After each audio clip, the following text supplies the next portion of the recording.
ایک اور سوال ہے فیصل سید کا. یہ پوچھ رہے ہیں کہ Gandhi took the steps in bridging the gulf between the well-off so-called elite class of society and the marginalized section. Rest was as essential for national integration as inter-religious accord.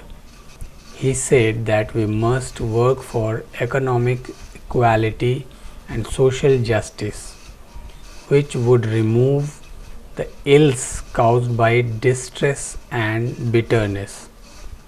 How far the Gandhi's goal has been achieved till now, and what role the Maulanas have played from the Muslim world. Please enlighten us with your words of wisdom. ان دونوں کا جواب ہے nothing. نہ مہاتما گاندھی جی کا وہ خواب پورا ہو سکا کہ یہاں سوشل جسٹسز قائم ہو، ایکوالٹی قائم ہو، اور نہ ہی مسلم ریلیجیس اسکالرس نے اپنا وہ کردار ادا کیا ہے جو کردار انہیں ادا کرنا چاہیے تھا.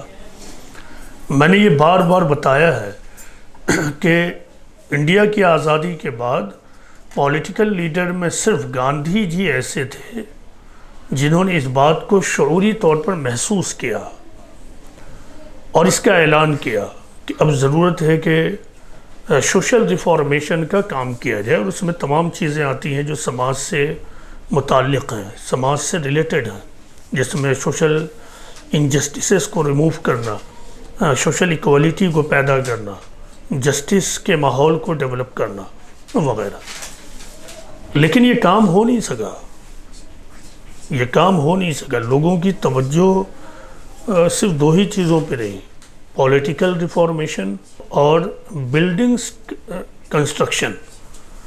تو آزادی کے بعد یہی ہوا، نئے نئے حوصلہ والے پولیٹیکل لیڈر پیدا ہوتے گئے جو اپنے دماغ کو پولیٹیکل ریفارمیشن میں لگاتے رہے. ہر ایک نیا لیڈر کھڑا ہوا جس نے کہا اس کو ہٹاؤ تب چینج آئے گا، اس کو ہٹاؤ تب چینج آئے گا. مثال کے طور پر جے پرکاش نارائن موومنٹ. تو سب کیا، ایک پارٹی کو ہٹاؤ دوسرے پارٹی کو لاؤ. تو یہ یاد رکھیے کہ پارٹیز کو ہٹانے سے کبھی تبدیلی نہیں آتی ہے. پولیٹیکل سسٹم کا معاملہ اوپر سے نیچے کی طرف نہیں ہے، نیچے سے اوپر کی طرف ہے. یعنی سماج پولیٹیکل لیڈر سے نیچے کی طرف نہیں بنتا ہے، بلکہ سماج سے اوپر پولیٹیکل لیڈر کی طرف بڑھتا ہے. یعنی اگر سماج اچھا ہوگا، سماج گڈ سٹیزنز کا کلیکشن ہوگا، گروپ ہوگا، تو پھر اس سماج سے ابھرنے والے پولیٹیکل لیڈرز بھی ویسے ہی ہوں گے. لیکن پرابلم کیا ہوا کہ ہر ایک نے پولیٹیکل سسٹم کو چینج کرنے کی کوشش کی. سوشل ریفارمیشن کے لیے وہ اسٹرگل جو کرنا چاہیے تھا وہ نہیں ہو سکا. پروفٹ محمد صلی اللہ علیہ وسلم نے رہنمائی دی تھی، مسلم اسکالرز کو اس پر کام کرنا چاہیے تھا. مولانا ابوالکلام آزاد آزادی کے بعد مور اور لیس 11 سال تک زندہ رہے. ان کا انتقال 1958 میں ہوا ہے، 1957 یا 58 میں. وہ چاہتے تو یہ کام بہت بڑے پیمانے پر کر سکتے تھے، چونکہ وہ انڈیا میں بچ چکے مسلمان اور ہندو دونوں کے درمیان ایکولی ایکسیپٹیبل تھے.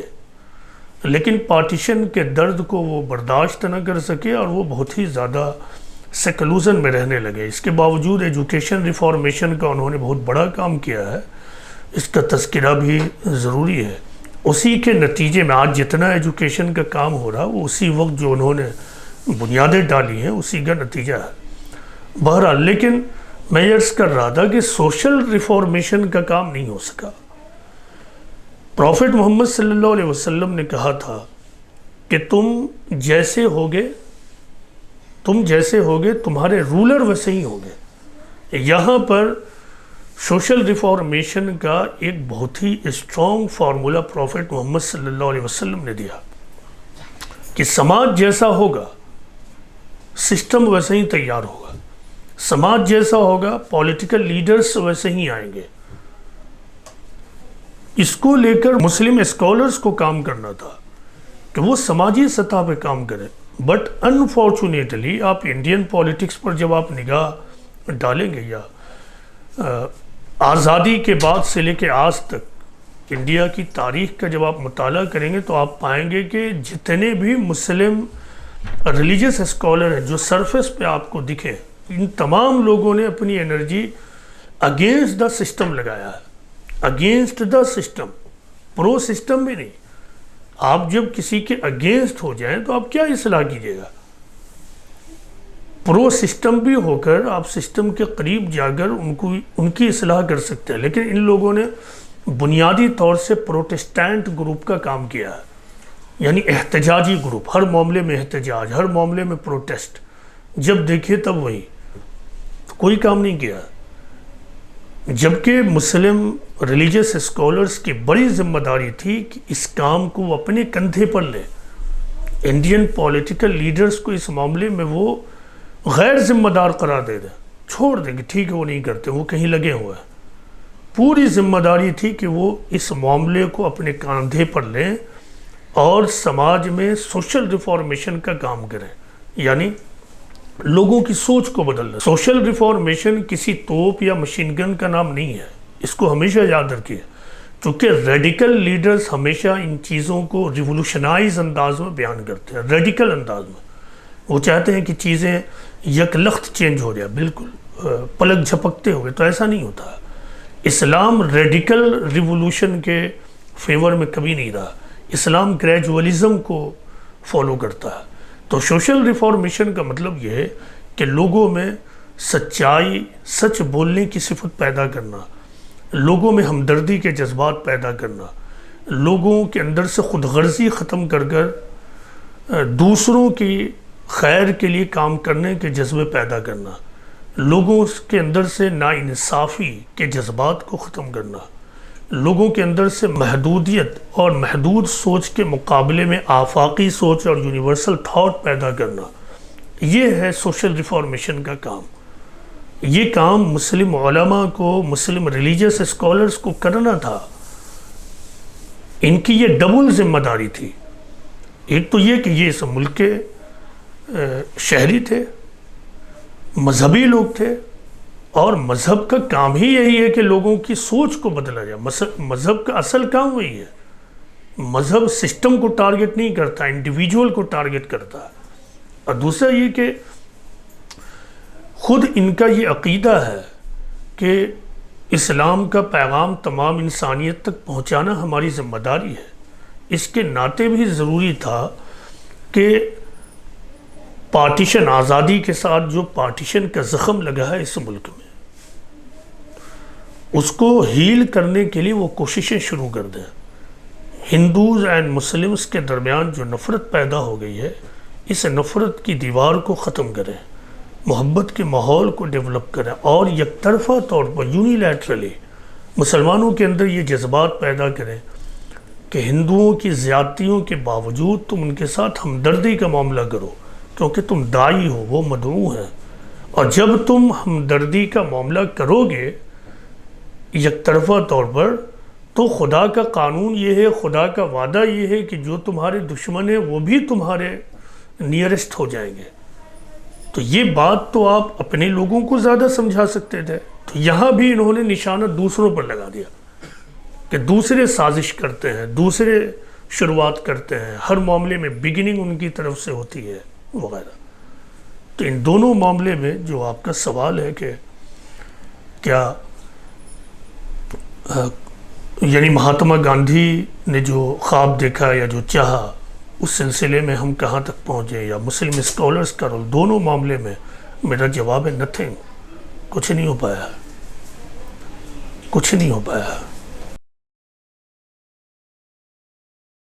تو کیا اس مسئلے کا کوئی حل نہیں ہے اور سماج ہمیشہ کی طرح اس سے دوچار ہوتا رہے گا؟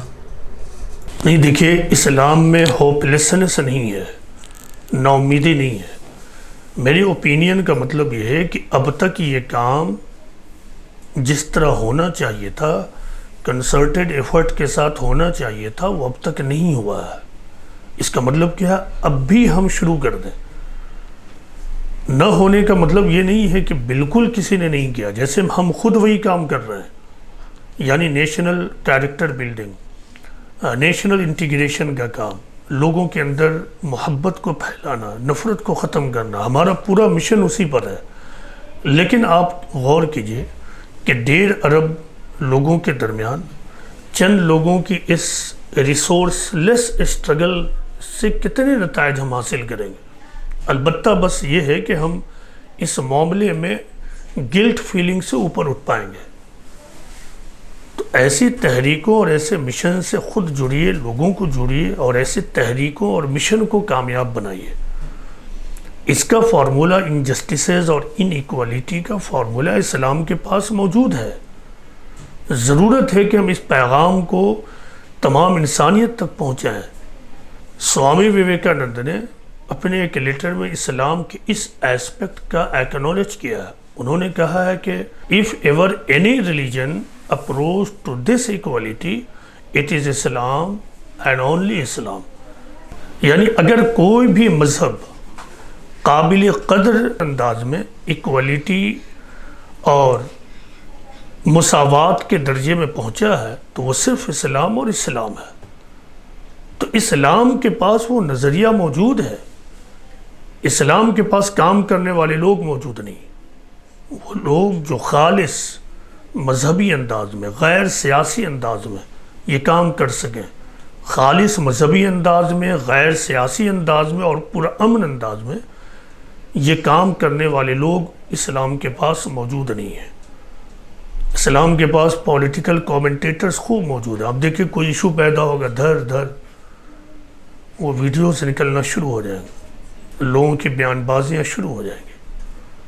لیکن پازیٹیو انداز میں اسلام کے پیغام کو عام کرنے والے لوگ، غیر مسلم بھائی بہنوں تک پہنچنے والے لوگ نہ کے برابر ہیں۔ تو کام کرنے کی ضرورت ہے، ہوپلیس ہونے کی ضرورت نہیں ہے، ہوپلیس ہونے کی ضرورت نہیں۔ اسلام میں ہوپلیسنس نہیں ہے۔ قرآن میں ہے لا تقنطوا من رحمت اللہ۔